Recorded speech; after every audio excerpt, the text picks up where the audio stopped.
again. So welcome, and we are looking today at C.S. Lewis's The Discarded Image. My copy doesn't have the image of the discarded image on it, unfortunately.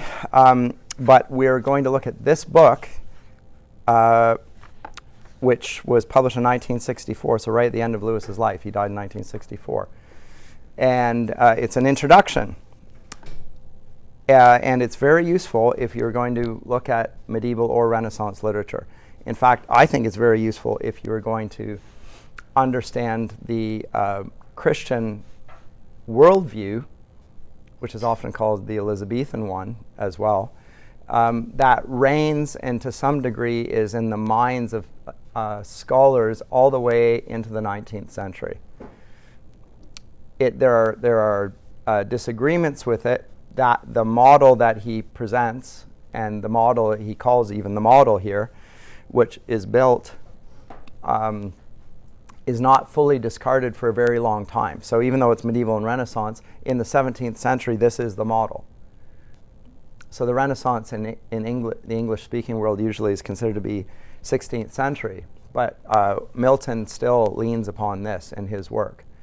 And hymns in the English language still refer to the celestial spheres and so forth, and the music of the spheres, and reference to seraphim and cherubim and so forth, which are being derived not so much from Scripture, but probably from Pseudo-Dionysus and other sources, and different orders of the angels.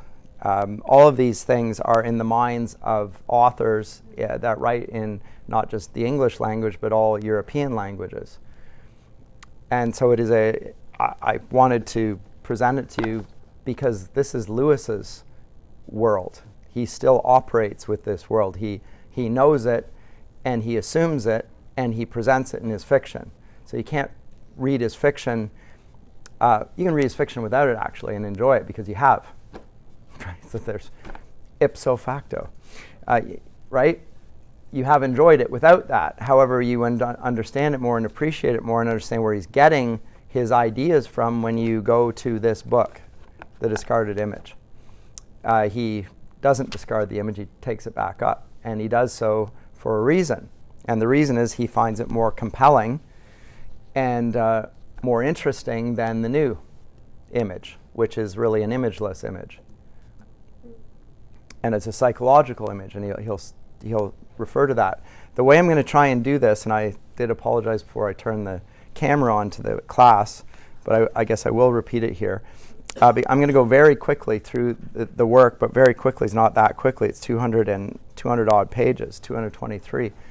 I'm going to try and go through it page by page, and I'm going to skip over some sections, but I'm just going to read the sections that I want to comment on, and that's how I'm going to teach the class.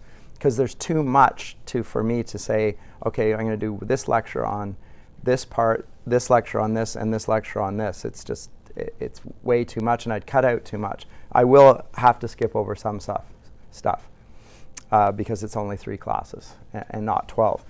But I think you will find it beneficial at any rate in understanding Lewis's work and maybe even thinking a little bit more about the world as we meet it ourselves. And it occurred to me another benefit to it while I was preparing it, and that is that there has been in our day, and largely because of Dr. Jordan Peterson, comes to the popular imagination, the idea of the importance of myth. It's come back. And we see it in pop culture as well, right? And I mentioned already in Star Wars and so forth. So ideas of, and these are deeply popular. And they remain so, and I don't think it's going to go away. And there is a version or an interpretation of what these things go on, which is popular, and it's that of Joseph Campbell. I don't know if you've heard of the author of the work. The work's called The Hero with a Thousand Faces, published in 1949. It's a work of comparative mythology. And he discusses his theory of a journey of an archetypal hero that he sees throughout world myths, and it's influential, and it's cited explicitly by George Lucas.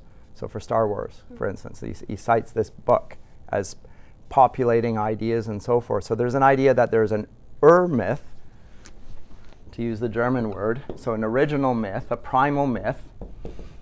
It's also influenced by various psychologists and so forth. There's a primal myth that, or a monomyth, so it's one story that lies behind all these other stories. Now, for a Christian, that's an attractive thought. And it's one that all poetic individuals gravitate towards as well, that there's a story behind the stories and there are themes and so forth, and actually it's necessary for literature to discuss it coherently to actually see patterns and structures, and part of what I do as a literature prof is to point those out to you. So there's a consistent pattern here. It follows this structure and this order. And if you want to look at Campbell's book, you could do that. And it even includes the metaphorical death and resurrection of the hero. So there's the hero's adventure begins in this world. It departs from this world. He's called to the adventure. He crosses some sort of threshold which is guarded. If you want to see it in the line, The Witch in the Wardrobe, it could be the wardrobe. It's not really guarded there. It's got fur coats in it, but he goes through that, and then he goes into another world, which is a world of a supernatural world where the laws of this world don't apply. It's sort of a realm of magic. And in that world, there are trials and tests, and then the hero returns from that ordeal, which is the hardest part of the journey. And then there's the sort of the metaphorical death and resurrection. And then the hero has to decide whether he wants to come back from that world even, or whether he's going to stay there. And you see those features even in Lewis's own line, The Witch in the Wardrobe, and even the all of the Narnia, right? Those sorts of features. So what he's saying is correct, that these features are to be found often. I mean, there are not all myths do follow these contours, but in general there is something there. As I say, Dr. Jordan Peterson has been talking about this in terms of psychology, and in terms of who's his work? Carl Jung, archetypes and collective unconscious and so forth, right? And in more recent times, in applied to the Christian faith, there was an author back in 2004 when I first came to Tyndale by the name of Tom Harper. Wrote a book called The Pagan Christ, and he's suggesting in that work, former prophet U of T, by the way, Greek New Testament scholar, Anglican priest, left the priesthood obviously because he saw in Christianity the myth of Christ being effectively like the all others, and so it's just one monomyth, and it's not true then. Now, what is Lewis saying in relation to those monomyths? Obviously there's overlap and similarities there, and the similarities are obvious and to be noted. Is Lewis saying something different in his story? Is Christianity saying something very different in its story? I happen to think it is, and most decisively so.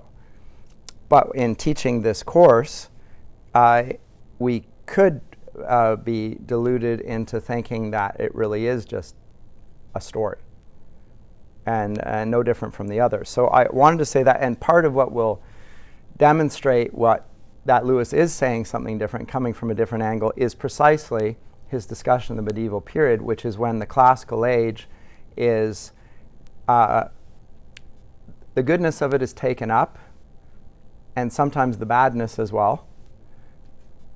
But eventually there is a medieval synthesis, and he calls it this. Explicitly, the medieval synthesis.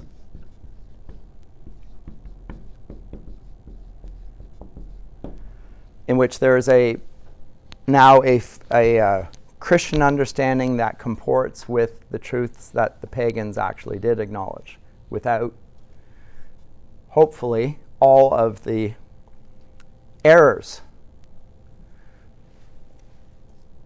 How successfully it does so is another question. Certainly, the church repeatedly had to So think about this in terms of church history. There were ecumenical councils drawn to state the basic truths of the Christian faith and the church fathers, right? But these councils would come up later on in history and make statements again. And why would they do that? Because there were still vestiges of paganism that needed to be eradicated from the Christian camp in order to hold to the truths about Christ and his church and his kingdom and so forth. So it's a long period in some sense. That's the period he's describing here. And so it's very helpful because we are historically ignorant in our day, without a doubt. Do you think that's still happening today? What is still happening today? We're still challenging and trying to remove some of the pagan. No, I think we're trying to reinsert them out of ignorance and wickedness often. Combination, one or the other, can be both sometimes. Usually ignorance. I like the Occam's razor. The simplest explanation is people just don't know any better. But I don't dispute that there are individuals who are knowledgeable who have malign intention. But even in those cases, I would say the individuals are pawns for other higher powers, our enemies, which are not flesh and blood. But in general, I think the best explanation for most things is that people are ignorant, even in positions of authority, even those who are teachers, for which reason they're held to a higher standard in Scripture. No, I don't. I think that we're meant to do that, be purifying doctrine. I don't see a lot of evidence of it. Anyway, so let me get to the book.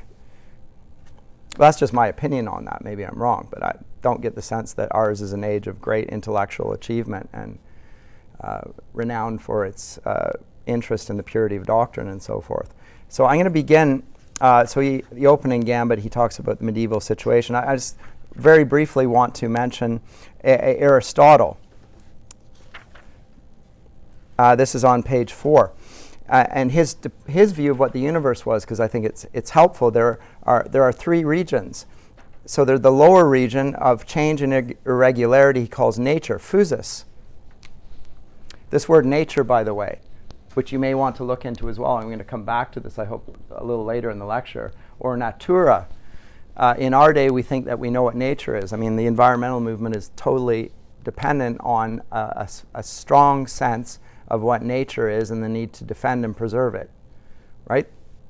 That's the environmental movement assumes that this is what nature means. If you look at C.S. Lewis's Studies in Words, so it's not a book on the course, but it's a study in different words, and he gives us sort of a intellectual history of the word, much like a dictionary was, but in greater detail with commentary and so forth. He writes on it for 60 pages and talks about how the word nature meant different things in different ages and had different implications. So, for example, in Scripture, it's not used, which is interesting. Creation is not the same as nature. Right? Anyway, here. For Aristotle it is, however. So let me come to this first of all. And then I'll come to nature, which is presented often as a goddess in the medieval mind. But for Aristotle, it's not a goddess, interestingly, point he also makes. So they don't think that nature is divine. They're polytheists. They're not pantheists or panentheists. That's the Romantic movement. That's our contemporaries. That's David Suzuki. That's the Gaia theory.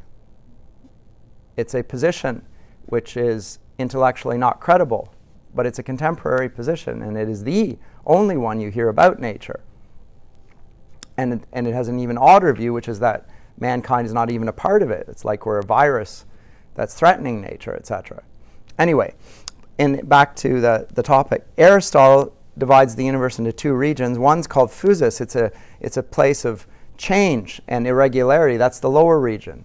So that's called physis. And the upper is called sky. Sky here is, so the Greek word for this is physis. I'll transliterate what he's got in Greek there. And the other is the heavens, Uranus, from which we get the planet Uranus, by the way. That's the heavens, or sky.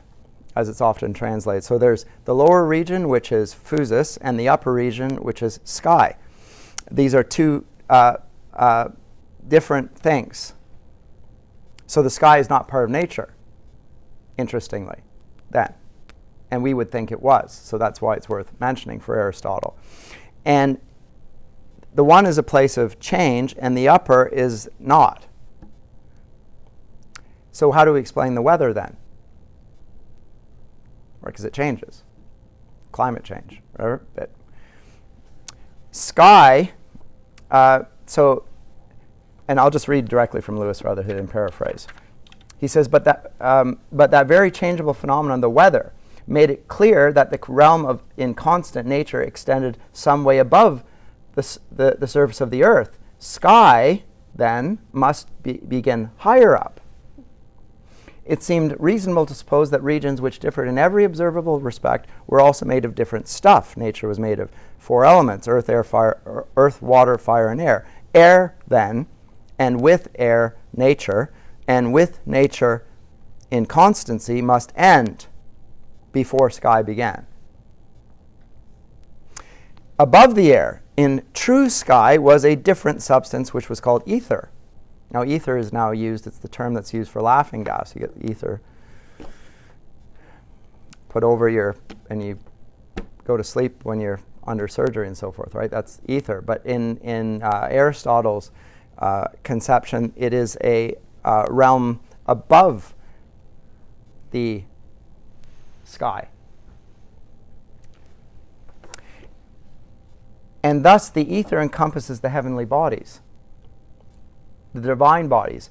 But immediately below the ethereal and the divine nature comes that which is passible, mutable, perishable, and subject to death. And by the word divine, Aristotle introduces a religious element and the placing of the important frontier between sky and nature. Ether and air is at the moon's orbit. Therefore, the moon changes, it waxes and wanes and so forth. So that's the realm, and up above that's ether. And everything up there from the moon on upwards is no longer the sky, it's the ether, the realm of the ether. And the celestial bodies are a part of that. They're unchangeable. And they are connected furthermore, and we're going to come to that in probably the third lecture when we talk about the liberal arts and the 7 liberal arts. Mathematics is connected with astronomy, and the scale, the octave, is connected with those 8 planets. And it's unchangeable, and therefore it's mathematically precise. And so the study of astronomy is connected with arithmetic, and it is unchangeable, and it's divine knowledge. So Plato on the door of his academy says nobody can enter here without a knowledge of geometry. Which is, what? The philosopher Plato. Because it's a form of mathematics. It's a type of divine knowledge. Anyway, I'll come to that later on. But he says, the concept of such a frontier seems to arise far more in response to a scientific than to a religious need. This is the ultimate source of a passage that he'd previously cited. And scholars and the medieval era in general, he says, is intensely bookish. So they will cite authorities, always. They don't assert things. They don't invent things. They don't imagine things. They cite authorities. So the idea of originality, which we connect with literary endeavor, is so far removed from their thoughts that it's literally unimaginable to them. They do not invent things. They cite an authority for what they write. And so it's a very bookish culture, even before the mass production of books. They cite authorities, and authorities matter to them. It's not their sense impressions. We live in the post-17th century scientific era. We want to have it proven for ourselves. I'm not going to believe anything until I can see it with my own eyes. Right? And then and if I can verify it through observation and the scientific method, then I will regard it as true. But that's empiricist science. They don't use empiricist science. They trust the authorities. And they would even cite them in things on which are scientific matters.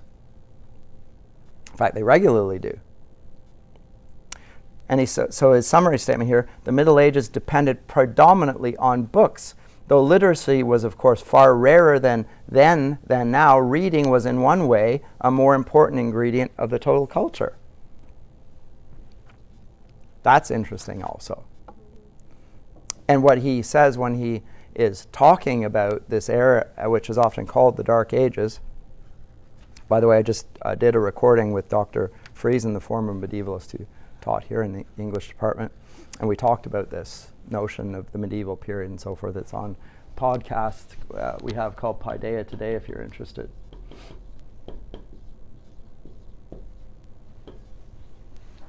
And then he commented on many of these things. And he makes a further comment, and I'm not going to say anything beyond just to mention. He thinks that languages have their own, what does he use? Personality. So everything's translated into English now, and it's all put on Google. And so if you want to know something, you just look at Google. Well, what am I going to do? I'm going to do some research. But I even hear people say this craziest thing. It's the commodification of knowledge. It's the universal accessibility of knowledge, but it lacks any knowledge. And you're assuming that what you've read there is correct. And the people that have written it know what they're talking about. And again, take what I said right at the outset. Ignorance in our age is rampant. And that's the number of PhDs has not dispelled that. So languages are very important. Now, you'll note about Lewis and Tolkien, both of them are hugely knowledgeable of languages. Tolkien even more than Lewis, but Lewis did his undergrad degree in classics. It's called Greats at Oxford. So he studied Greek and Latin, and texts in Greek and Latin, which he would have read fluently. So when he's citing here, he's not showing off, he's just using the words, and maybe there isn't even an English translation for the words. So I apologize for that. But he probably could have assumed more in his readership in 1964 when Latin was taught in schools than it is now, when it's not, by and large. But let me move on from that, those comments, because those are just prefatory comments. But he then talks about the medieval synthesis. And his comment before this on page 10. At his most characteristic, medieval man was not a dreamer nor a wanderer. He was an organizer, a codifier, a builder of systems. He wanted a place for everything and everything in the right place. Distinction, definition, tabulation were his delight. Sounds like a lot like the Enlightenment. The Age of Reason, when taxonomy becomes part of the sciences. Right? A new taxonomy. It's on basically which you would have learned in school in your science classes. Genus and species and phylum and all the different categories and so forth. Very characteristic of the medieval mind. In other words, intensely rational and interested in the order of things and how they relate. So though full of turbulent activities, the medieval man was equally full of the impulse to formalize them. War was in intention formalized by the art of heraldry and the rules of chivalry. So you didn't just wage war for the sake of greed. It was accompanied by notions of honor and very strict rules of combat and engagement, which must not be ignored and would not be ignored. Sexual passion, in intention at least, by an elaborate code of love. Here's how you act in this situation. Boy, you better do this. You have certain things to say. Here's a certain way to act. This is the expected. And then the courtly love tradition arises out of that. You don't just express your strong feelings. That's not courtly love. That's just expressing that you have strong passions, okay? That's probably a given. Highly original and soaring philosophical speculation squeezes itself into a rigid dialectical pattern copied from Aristotle. Now this ends up creating the medieval synthesis, which is, and the definitions on page 11, the whole organization of their theology, science, and history into a single complex, harmonious mental model of the universe. The building of this model is conditioned by two factors I've already mentioned: the essentially bookish character of their culture, and their intense love of system. So all things hold together. And they think it's their job to find a place for every truth. All truth is God's truth. We hear that it's true of Calvinism, that they believe that all truth is God's truth. So do the medievals. Actually, it's just a Christian truth. All truth is God's truth. But they make it, how do these things relate together? What's the proper place for them? What's the proper expression for them? How does one do this? How does one dress? What's the ordering of a kingdom? How ought a man to approach a lady? How ought children to act towards towards adults, whether it's strangers? It's codified. There are things that are said about it. What's the order of the angels? We're going to come to that. There's a hierarchy there. 3 hierarchies, in fact, and 9 orders of the angels. 2 of the hierarchies who are facing God, and 1 which is facing mankind. We only hear about the third, the least of the angels that look towards us.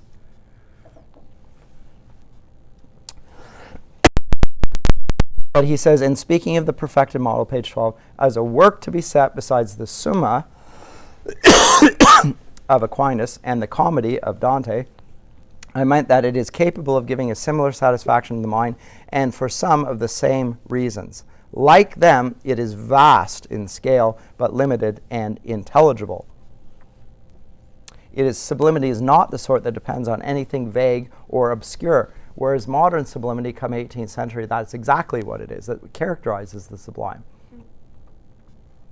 Go back and look at my lectures on Edmund Burke on the sublime and the beautiful. That is exactly what characterizes the sublime. It's that we can't understand it, we can't even perceive it, know it. That's the height of beauty, of excellence. It's an irrational thing. And God himself then is sublime in Burke's conception. Well, that's a sort of a modern mysticism creeps in. God's unknowable ultimately, because he is that thing that we cannot know. Not for them. The world can be known. It's rational and it's ordered. So it is, as I shall try to show later, says Lewis, a classical rather than the Gothic sublimity. So the model, he argues, is a supreme medieval work of art. And in that sense, but it reflects the mindset of the era. So let's move on to this. He expresses his reservations. I'm going to skip over those. But he does say that, just briefly, that what he calls medieval holds all the way to the end of the 17th century. That's true. It holds unbroken. So think about this. What happens before the end of the 17th century? The Renaissance and the Reformation. They are largely using this medieval worldview, the discarded image. It's there in their thoughts. And when they meet new evidence, such as when Galileo looks through his telescope and sees that there are moons orbiting around Jupiter, rather than circulating around the Earth, around the Earth as it was thought then, that breaks the old cosmology, and so he decides on a new one. The writers of the day hold on to both worldviews, the Copernican worldview, cosmology, and the Ptolemaic one, the old ones. They don't get rid of them. So in Milton's Paradise Lost, book 8, he discusses 4 views of cosmology. 4 different possibilities. This is the angel speaking to Adam. Well, you could look at it this way or this way or this way or that way. But never mind, it's not that important. Now that marks Milton to be different than his forebears, because for them it would be intensely important, because all truth is connected with that very thing. But he's speaking into the context of his era. And it reflects the onset of modern science as well, or it will thereafter, which has broken the quadrivium, by the way. So the 7 liberal arts, the trivium and the quadrivium is based on what we now call science. It's broken. That's why the image has been discarded. It wasn't just, this is Christian, we're going to attack it. Modern science offered a better understanding of the realm of number than the science of the medieval and Renaissance world. So to some degree, the chaos of the intellectual life was brought about not even intentionally, and not by people hostile to the Christian faith. So there's thinking that needs to be undertaken about how the picture can be whole again. And I haven't seen much evidence that there's a lot of work on it. Lewis just presents the old model in his work. Yes? So is it that the image as a whole has been discarded, or more so the key components of? So going back to the previous, to the abolition of man, the abolition of man is an assault on the logos and on the trivium and all of that, assuming that the exploded quadrivium, which the modern science has basically showed to be ridiculous and unscientific, will also of necessity prove what has been said about the humanities to be equally so. It's not an argument, it's just simply if so, then also so, almost ipso facto. And then he's looking at the consequences of discarding our instruction of human beings if we do discard that model in relation to the trivium, and discard with that grammar and logic and rhetoric, and think that these are essential to our understanding of human nature. If we get rid of that, what will education look like? It will be increasingly psychologized. It will make us experimental objects for the social scientists, just like the natural world is there for the natural scientists. It's an experiment that is ongoing, and you're caught up in it.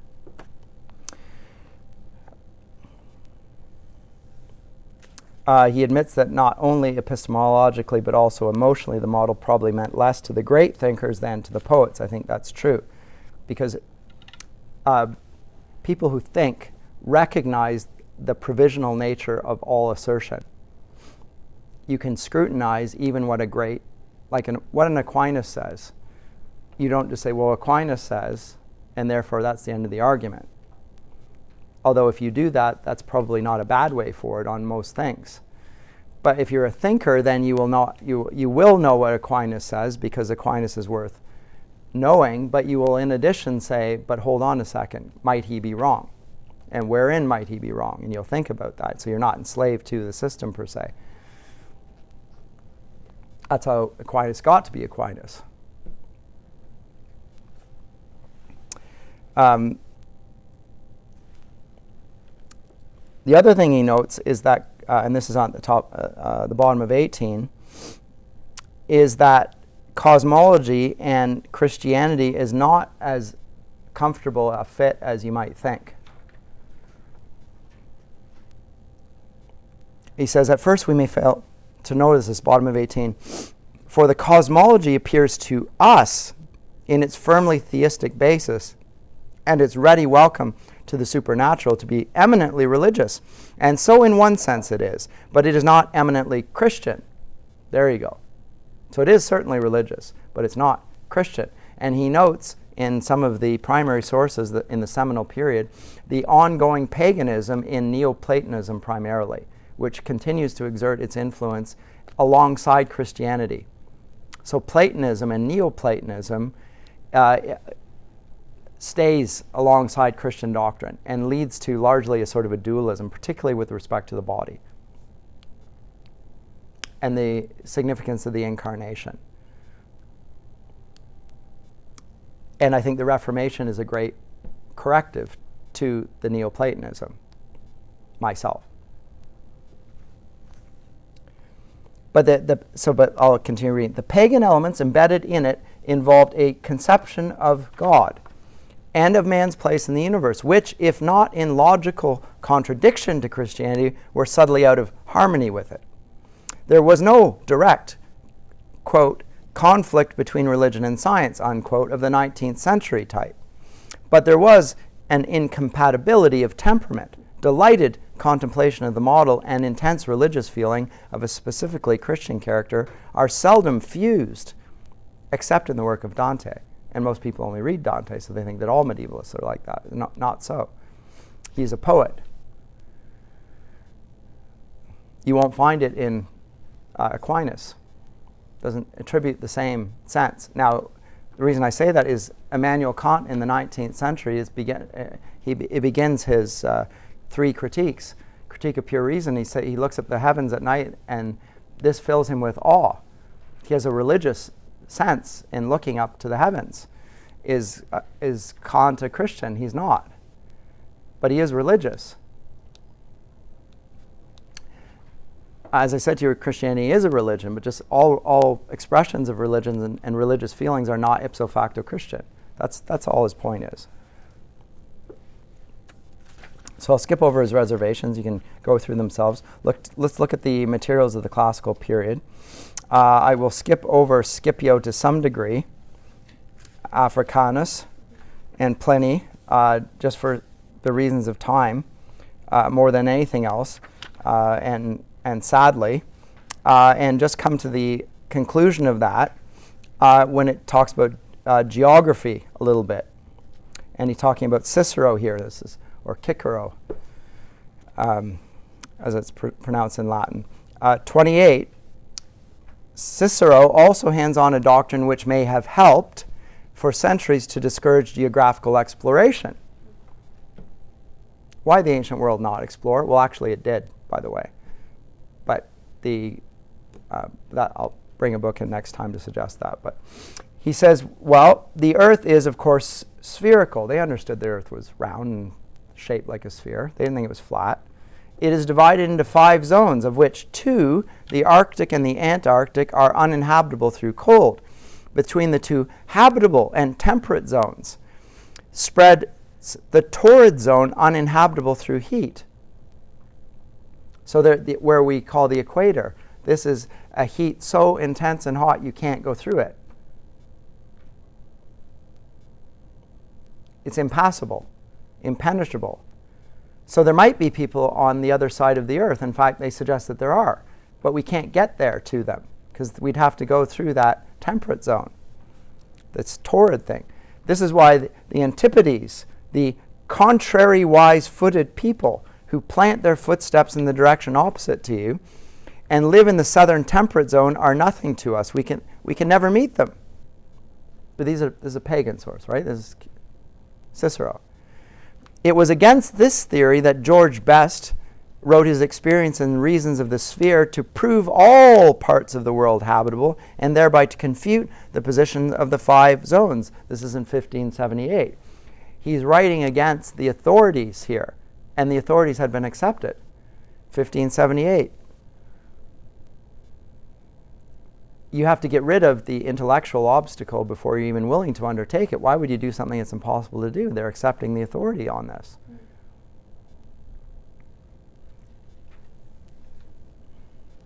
Like all his successors, Cicero makes the moon the boundary between eternal and perishable things, and also asserts the influence of the planets on our fortunes rather vaguely and incompletely, but also without the qualifications which a medieval theologian would have added. Okay, then he moves on to Lucan. Do I want to say anything about Lucan? Not really. Other than that he esteems suicide highly. And he almost does it as an allegory of the intellectual life. And that's on pages 30 and 31 if you want to read it. Marcia, the wife of Cato, who Cato commands to marry another man, Hortensius, and then when he dies, she comes back to Cato and basically commands him to remarry her, which he then does. This is used as a figure to represent the intellectual virtues of and the wife represents these intellectual virtues, so different periods. So it's a way of reading it. It's a funny old way. It's not talking, there's obviously, Cato had a wife, but he represents the intellectual virtue. So then when you go to the Divine Comedy and you look in Purgatorio, the one at the at the foot of Mount Purgatory is Cato, who seems to understand how the 7 deadly sins work and so forth. But he's the figure of justice, the forks of his beard and so forth. And this is even though Cato committed suicide. Funny. And Dante knows that suicide is forbidden in Scripture. So Cato's a symbolic figure for him here, representing the intellectual ascent that he is describing in the Divine Comedy. So anyway, I'll skip over that because I want to spend more time on Statius and the Lady Naturae. This is page 35, and it's actually 34 and onwards. Statius we meet alongside Virgil and Homer and Lucan. Statius is the poet who came to faith in Christ by reading Virgil. Virgil is eclogues, not his divine, or not his Aeneid, in which he seems to prophesy the coming of the Messianic age and the Messiah himself. That poet. And so he read Virgil, and because of his reading of Virgil, came to faith in Christ. And he attributes his faith in Christ to Virgil and describes Virgil as a man who, like a man who holds a lantern behind his own back, never saw the light, and yet the light illuminated others and allowed them to see. Moving portrait. But Statius is a highly regarded epic poet. But he portrays Natura.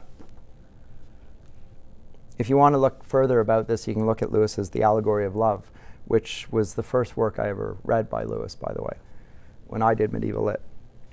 Really interesting to me. But natura, no, back to this word nature now. We saw what it was with Aristotle, physis. That's what he means by natura. It's referring not to the heavens and not to the ether. These are not natura or nature. And then we think about physics, and then we think about metaphysics. When he's talking about physics, he's talking about the changeable, mutable world. Possible to change it. In fact, it does. That's characteristic of it. Whereas the Uranus, and certainly the ether, does not change. Well, that's the metaphysics. So the realm of metaphysics, that realm has a treatise on metaphysics, very important one at that. What does mutable mean? Changeable. So it's basically the same. One's Latin. Sorry.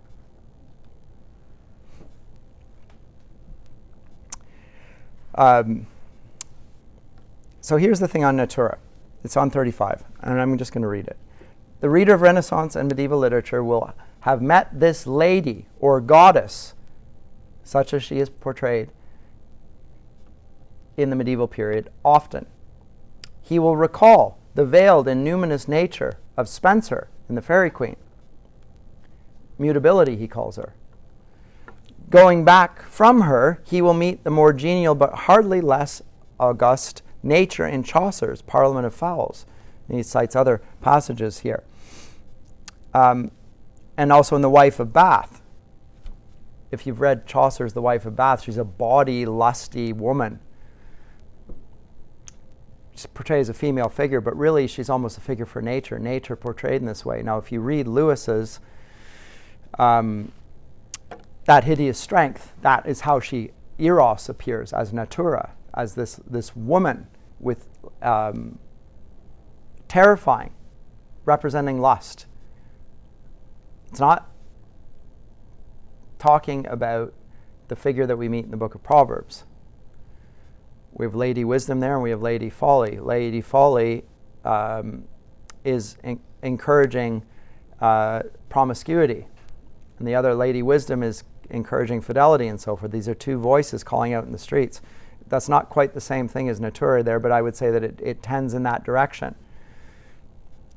It's our passions, our lit, and our tendency towards change and are moved by nature. So that part of us which is mortal and mutable, in other words, our bodies, is the natural part, and then there's the part that's the supernatural. That will be the soul. That's the conception, often how it's presented. And then there's the spirit, or the mind. Those are not all the same things. But at any rate, he says, she sets her arms akimbo and stands up to a superior power in defense of her lawful franchises. Still reascending, he will come to the nature who dominates the romance of the rose for thousands of lines. As vivid as de Guilvy, as genial as Chaucer's, hardly less divine than Spenser's, but far more purposive, far busier than all of them, working unwearied in her contest with death, weeping, repenting, complaining, confessing, receiving penance and absolution, of a beauty that the poet cannot describe. For in her, God set the inexhaustible fountain of all beauty, an image of the energy and fertility which at moments, Jean de Meung is fatally digressive, takes one's breath away. From her, it is only a step back to Naturae, as Alanus brings her in, stiffly robed in rhetoric, conceit, and symbol. So here we find a new thing. Nothing of what we would have found in antiquity. Natura presented as a goddess. So it's almost a step towards what we have in our day in the Romantic movement. So in Aristotle, it's like physis, right? It's immutable, changeable. It's not a goddess. Aristotle does not think that what's changeable could ever be remotely called a god. The gods are. Plato likewise will think that they're the stars. In fact, that's what Plato says, that these are the, I think what does he call them? Does he call them bioi? Life? Or gods? The stars are literally embodied life. They're the gods up in the ether. Whereas here we have a physical world which is given the attributes of a goddess. And again, when you read Lewis's fiction, you'll see portraits of that and references to this regularly, which is acknowledging simply the power in the changeable world to move us and for us to incline towards what the Bible describes as idolatry. And we have to give nature her due. We can't wholly shut it out. There has to be some acknowledgement, and that hence the need for the chest. You have to be able to engage with that. You can't just shut yourself out from it. You have to master your passions, because the goddess nature is going to appeal to them. But he says that this is very different than something that I am now going to talk about, namely Plato's Timaeus, which is the most important work of Plato's, historically speaking. Where's my summary of it here? I did get a brief summary, which I thought, so it would keep me brief, which I think is almost never read in philosophy departments now. And it was the only work of Plato's which was preserved in the medieval period, in the Latin West. No other work of Plato but that one, the Timaeus. I'll write the name down.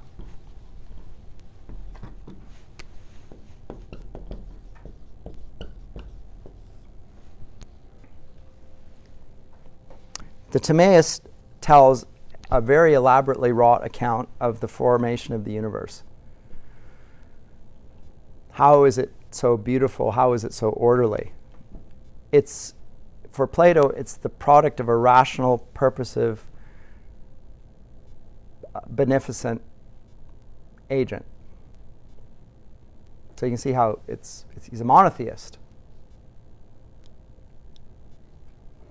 It's a divine craftsman. He calls it demiurge. This is interesting. Now, the demiurge is a figure that's not, it's a being, it's not a god per se. There are the gods, and then there's men, and then there's this demiurge figure.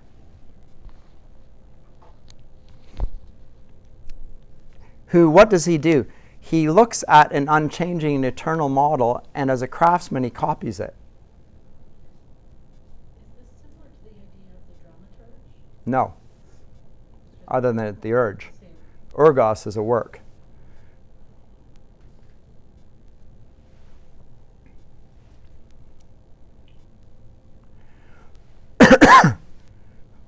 But I guess it's similar in certain respects, I guess. He does a work on behalf of the gods. So he's copying an eternal model, and that's where the cosmos comes from. And all of its order, it's copying an eternal order. And it imposes mathematical order on a pre-existent chaos. So the chaos already exists. If you want another account of this, look in Ovid. So the gods, or the demiurge figure who arrives on the scene, he imposes order on what already exists. So in other words, the gods didn't create everything. And they're subject to fate. Furthermore, I said that last time, I think. Or maybe it's a different class. But the gods are not all knowing. And they're not even all good in the Homeric conception. And they create an orderly universe. And cosmos entails order, by the way. The word cosmos entails order. It also entails beauty, from which we get the word cosmetics in English. It's the same word used to describe the beauty of the firmament that's used to, you put it on your face and make your face shine like the heavens. The explanation for this is teleological. It has a purpose. It's there to create a whole variety of good effects. So the creator, the demiurge who creates this cosmos, has good intentions. And for Plato, it's to develop the intellect, the nous, or nous, who is anthropomorphically represented as this craftsman who plans and constructs the world. Now, as I say, this was taken by the medieval period to be the preeminent work of Plato. Now, they didn't have any others. It was the only one preserved in the Latin West. The others came and were preserved in the East Christianity. In general, just so you know, Latin works were preserved in the Western Church. Greek works were preserved in the Eastern Church. Islam brought them back together in the 12th century, when it was trying to do what it had once done to the Eastern Church, to swallow up the Western Church. So now they came together. Who had preserved these texts? Well, the Greek monks that were working under Islam, conversant in the Greek. Preserved the Eastern text. So Plato and so Aristotle comes via Islamic scholars back into the orbit of the Western Church and influences Aquinas and so forth. So interesting how strange God's designs are in the ordering of things. But that all the way to the 19th and early part of the 20th century, it is of great interest, and now of no interest. Philosophers say this is unimportant and uninteresting. When I say that philosophers, it's not studied in philosophy departments. It's ipso facto. You will do other things because it's not considered an area. But cosmology is of great interest in the Latin West, in the Christian West. So wanted to say that because he talks about it here, and he will talk about it even more so with one of the next figures I'm going to look at here, which is the figure of not Apuleius. I'm going to backtrack. When we come to the seminal period, it will be Chalcideus on page 49, who offers a translation, incomplete, of the Timaeus, and then provides a commentary on the Timaeus and other works by Plato, which he's read. And he's vastly influential. But I'm getting ahead of myself a little bit here. If you want to really, I just think it's actually funny. He mentions this, and he thinks it's funny as well. By the way, so the nature. So final comment on nature. Bottom of 38 on to top of 39. The point is that the medieval poets were not believed from the outset that nature was not everything. She wasn't everything. Remember, she wasn't the sky, and she wasn't the heavens. That's not nature. She herself was created. So although she's a goddess, she's not a goddess in the sense that we hold of the one true God. So she's a power. She was created. She was not God's highest, much less his only creature. She had her proper place below the moon. She had her appointed duties as God's vice-regent in that area. Her own lawful subjects, stimulated by rebel angels, might disobey her and become unnatural. Because she obeyed God, right? She holds the order of nature, the laws of nature. There are certain orders. Well, nature follows God's behest. But the creatures on it, mankind, may not do so. It may choose to be against nature, in which case they're accused of being unnatural, a term that we use to this very day of sin. That's unnatural. And it sometimes confuses people when they say, what do you mean it's unnatural? Everyone does it. We're inclined to do it, therefore it's a part of nature. Well, what do we mean by nature then? So when we use the word unnatural, we use it almost in the medieval sense. It's not acting the way the natural world ought to be operating. And it's not listening to the goddess nature. And so it says, there were things above her and things below. It is precisely this limitation and subordination of nature which sets her free for her triumphant poetical career. By surrendering the dull claim to be everything, she becomes somebody. Yet all the while she is, for the medievals, only a personification. So they're not pagans. Nature is, in their minds, a clear personification. It's a poetic device. It describes a power which they recognize orders things. This is the way things are. And yet God, because his power is above her power, can do supernatural acts. And he can contradict nature.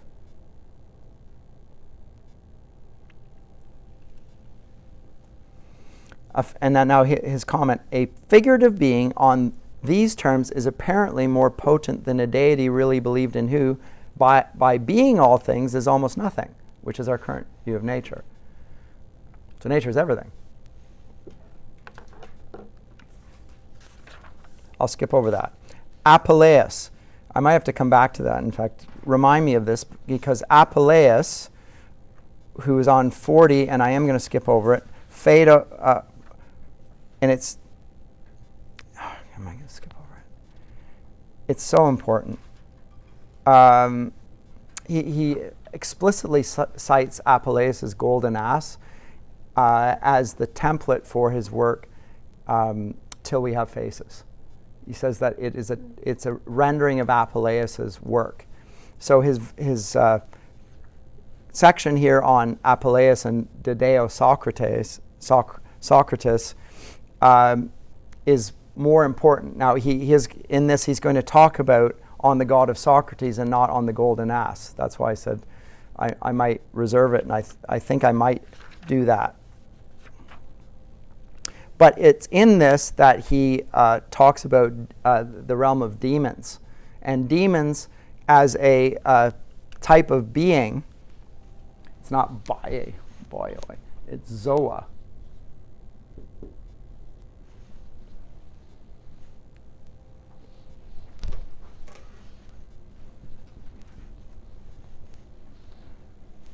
Life, animals, he calls the gods. The true gods, the deified stars, animal. That's what Plato does, so does Aristotle.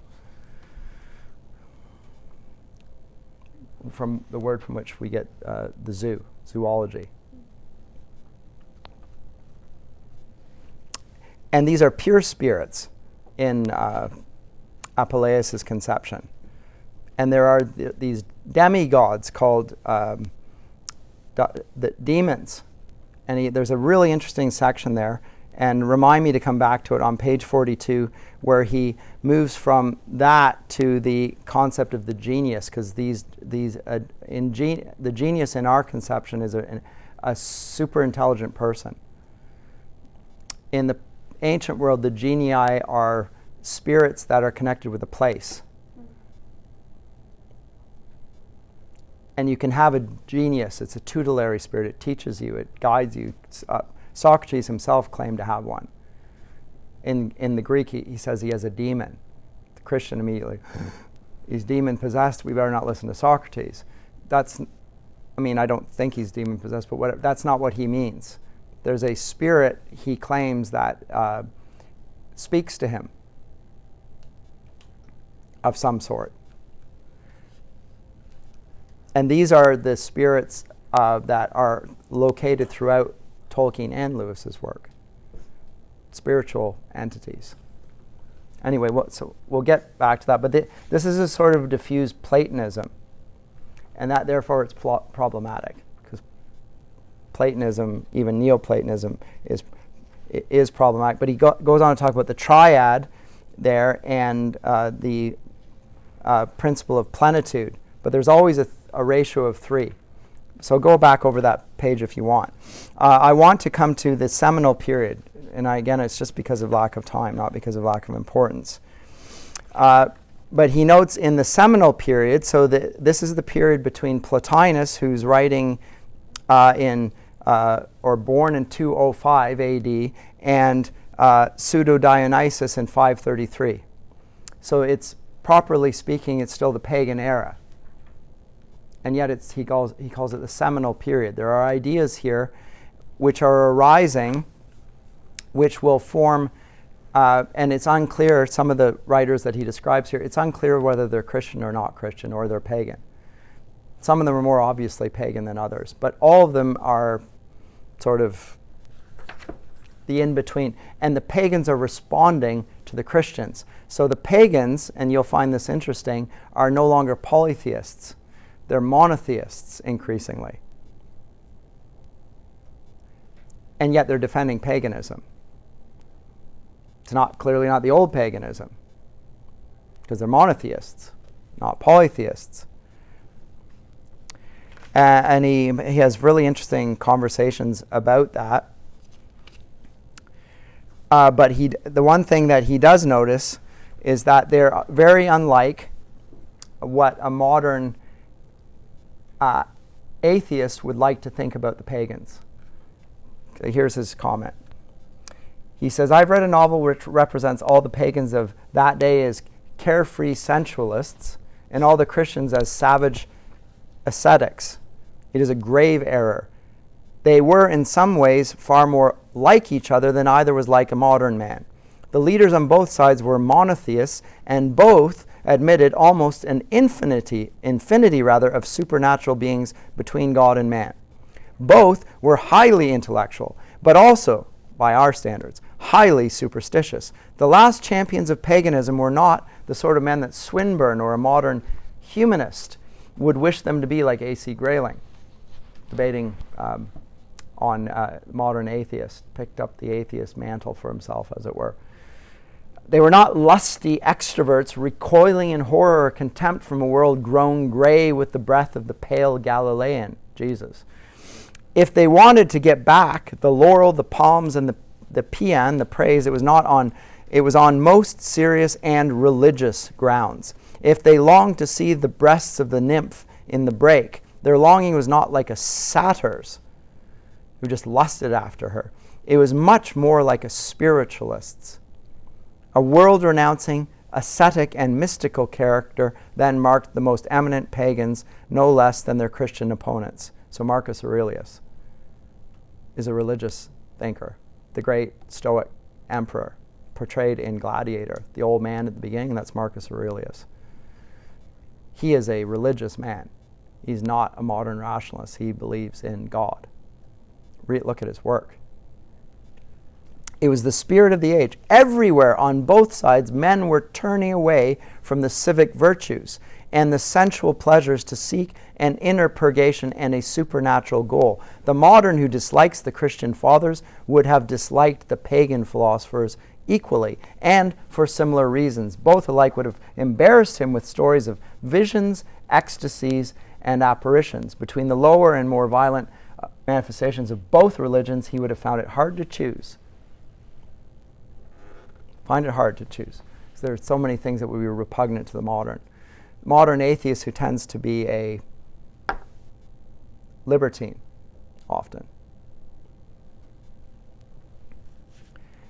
And at all costs avoid any sense of religiosity, even while believing in what in the 1980s was regarded as the utmost craziness, the idea that the world's coming to an end.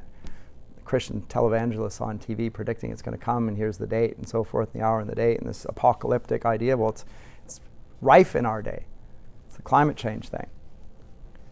It's a religious sentiment. So he goes through a whole list of them. I'm going to go through some of them. Am I going to go through Chalcidius? Just a couple comments here. Because he notes that there are things about Chalcidius which suggest he's a Christian, and then things that suggest that he is a pagan, because he cites Homer, Hesiod, and Empedocles as if they were no less to be taken into account than the sacred writers. And he suggests, point 2, as witnesses to the benefits we mortals have received from the good demons, he summons all the Greeks, Latins, and barbarians.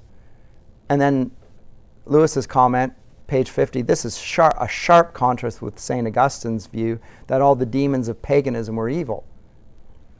Were demons in the later sense of the word. So, the comment that I want to look at that's worth looking at, before, and there are several here, so I'm going to look at 51 and then 52 and then 53.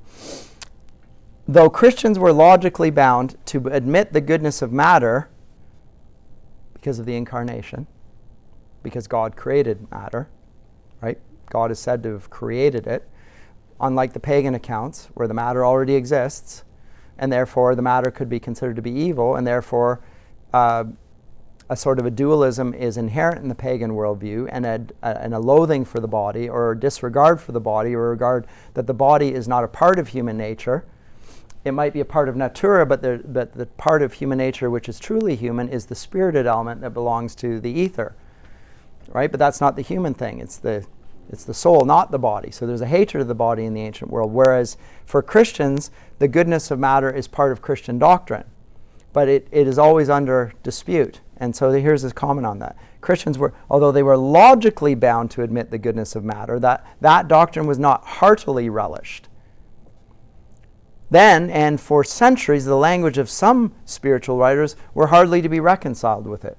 And I think, says Lewis, that there remained throughout the Middle Ages an unresolved discord between those elements in their religion which tended to an anthropocentric view and those in the model, that is the medieval model, which made man a marginal, almost as we shall see, a suburban creature.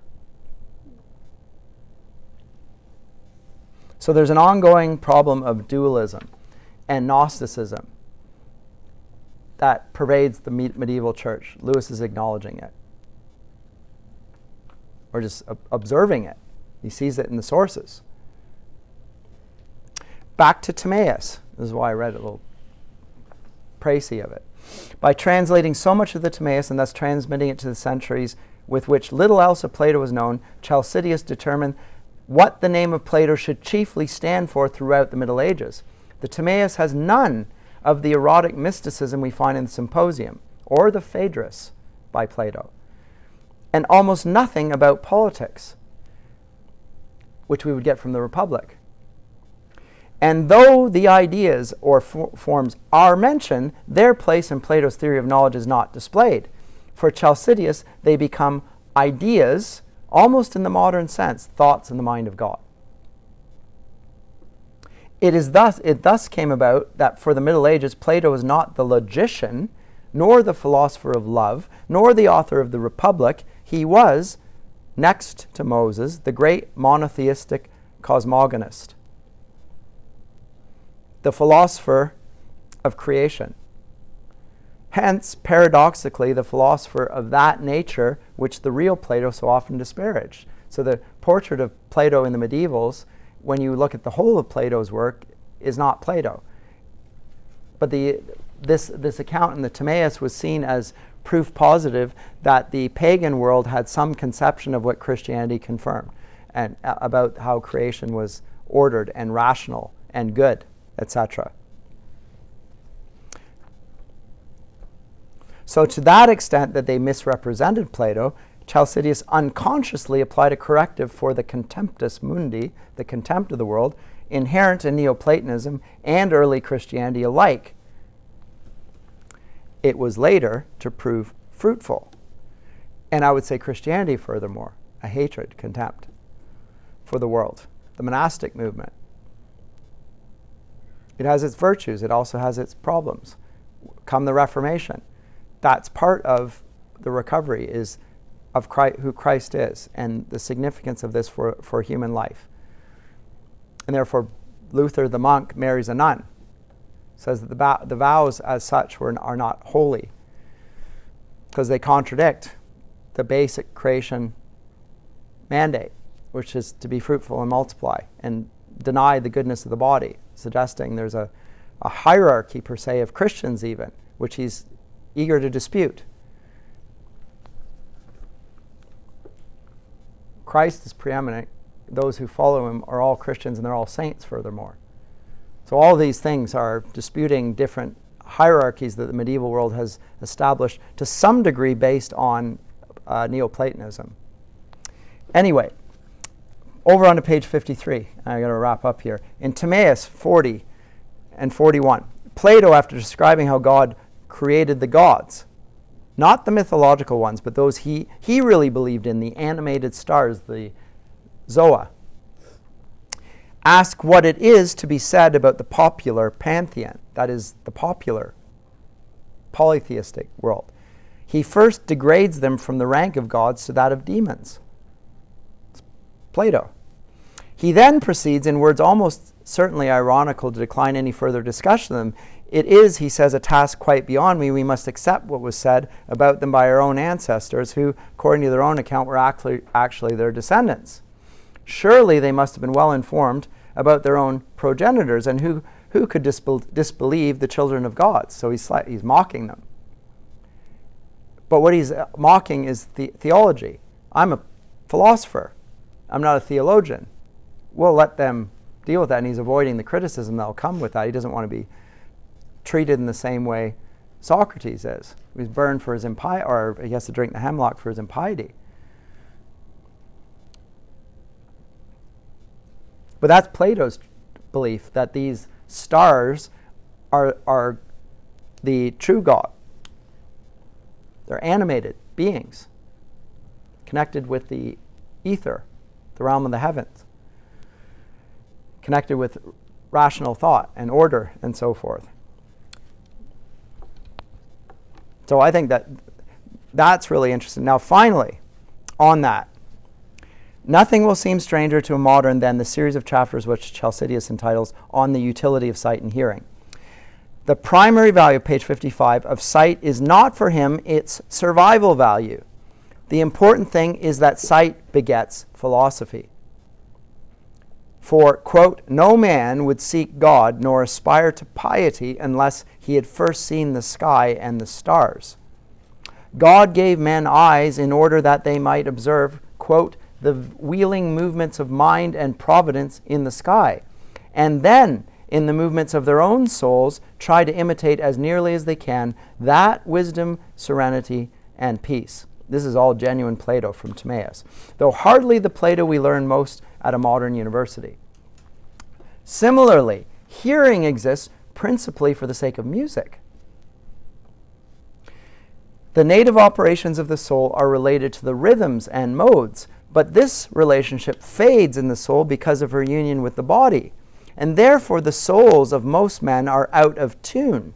The remedy for this is music, not that sort which delights the vulgar, but that divine music which never departs from understanding and reason. So music is one of the liberal arts, and it's essential to teaching because you've got to tune the soul. The beauty of the what we now call the octaves, and that will draw you up, your mind upwards to the very heavenly realm of the ether, and take you away from what your body inclines you towards, which is the worship of the medieval period we'll call Lady Naturae.